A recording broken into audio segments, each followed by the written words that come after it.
बिहार में एनडीए खेमा भी लगातार मंथन कर रहा है। पहले पटना फिर दिल्ली में एनडीए के बिहार चुनाव को लेकर बैठक हो चुकी है, लेकिन अब पीएम मोदी 24 अप्रैल को बिहार जा रहे हैं। वहां प्रधानमंत्री नरेंद्र मोदी का एक बड़ा कार्यक्रम है, लेकिन उससे पहले डिप्टी सीएम सम्राट चौधरी का एक बड़ा बयान आ गया। सम्राट चौधरी ने कहा कि पूरा इंडिया अलायंस तब साथ लड़े तब भी सीएम तो नीतीश कुमार ही बनेंगे। सवाल यह है कि क्या एनडीए की तरफ से तय हो गया है कि नीतीश कुमार ही एनडीए की तरफ से सीएम के कैंडिडेट होंगे? आरजेडी के साथ क्या आने वाले चुनाव में क्या चैलेंज आप मानते हैं? नहीं, कोई चैलेंज ही नहीं है। पूरा यूपीए, पूरा इंडी गठबंधन लड़ेगा, तब भी बिहार के मुख्यमंत्री नीतीश कुमार जी। शशि भूषण लगातार हमारे साथ हैं। शशि, क्या नीतीश कुमार ही मुख्यमंत्री पद के कैंडिडेट या दावेदार होंगे, या नेताओं का क्या है? आज कुछ कहते हैं, कल कुछ कहेंगे, बदल जाएंगे?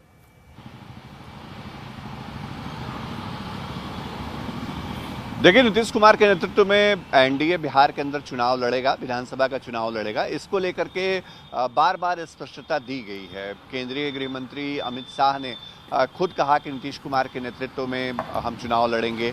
बिहार के जो नेता हैं, या डिप्टी सीएम सम्राट चौधरी की बात कर लीजिए, दूसरे नेताओं की बात कर लीजिए, उनकी तरफ से भी लगातार यही कहा जाता है। लेकिन दरअसल 2 दिन पहले हरियाणा के मुख्यमंत्री नायब सिंह सैनी ने दिल्ली में ही एक कार्यक्रम के दौरान जिस तरह सम्राट चौधरी का नाम लेते हुए कहा कि उनके नेतृत्व में हम जीत का परचम बिहार में लहराएंगे, उसके बाद नए सिरे से ये सियासी बयानबाजी इस पर तेज हुई थी कि क्या बीजेपी का कोई हिडन प्लान है, या आरजेडी जो कह रही थी कि बीजेपी का हिडन प्लान हरियाणा के मुख्यमंत्री ने आउट कर दिया, लीक कर दिया। तो उसके बाद एक बार फिर से सफाई देनी पड़ी है। जेडीयू के मन में कोई संदेह नहीं है कि बीजेपी नीतीश कुमार के नेतृत्व में ही चुनाव में जाएगी, लेकिन आरजेडी बार बार ये बात कहती रही है कि नीतीश कुमार को चुनाव के बाद बीजेपी कहीं ना कहीं किनारे लगा देगी। तो अब देखना ये है कि आपको हमें यहाँ पर रोकना पड़ रहा है। बीच में शशि भूषण हमारे संवाददाता जानकारी दे रहे थे। बिहार में राजनीतिक हलचल के बीच मुख्यमंत्री नीतीश कुमार के बेटे निशांत ने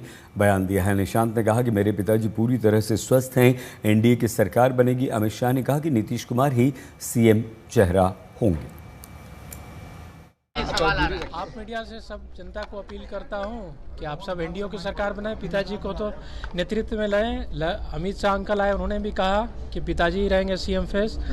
फिर सम्राट चौधरी जी भी ने कहा कि वो तो 15 साल हमारे साथ हैं, तो पिताजी के नेतृत्व में लड़े, चुनाव जीते हैं और हम विकास का काम जारी रखें। उसमें तो लगाया जा रहा है तेजस्वी यादव व्यक्तिगत आरोप लगा रहे हैं कि तबियत ठीक है, एकदम 100% ठीक है, स्वस्थ है ना। तो ये सब पर्सनल अटैक जो हो रहा है, बिहार के मुख्यमंत्री हैं। अरे जनता सब बोलते हैं, जनता देख रही है, जनता फैसला लेगी।